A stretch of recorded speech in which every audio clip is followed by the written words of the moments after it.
The Prince by Nicolo Machiavelli. Chapter 1. How many kinds of principalities there are, and by what means they are acquired. All states, all powers that have held and hold rule over men have been and are either republics or principalities.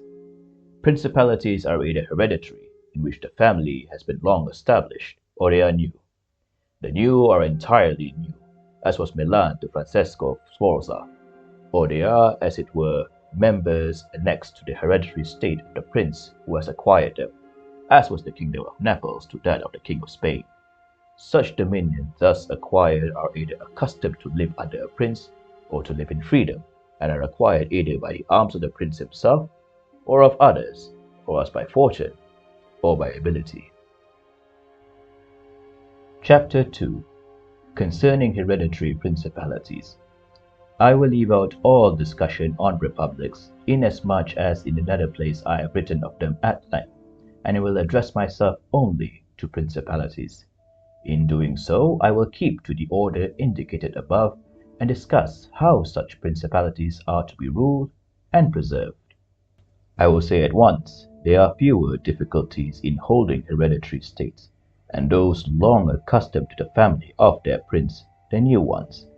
For it is sufficient only not to transgress the customs of his ancestors, and to deal prudently with circumstances as they arise, for a prince of average powers to maintain himself in his state, unless he be deprived of it by some extraordinary and excessive force.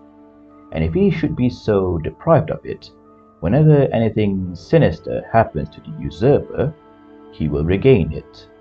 We have in Italy, for example, the Duke of Ferrara, who could not have withstood the attacks of the Venetians in 84, nor those of Pope Julius in 10, unless he had been long established in his dominions.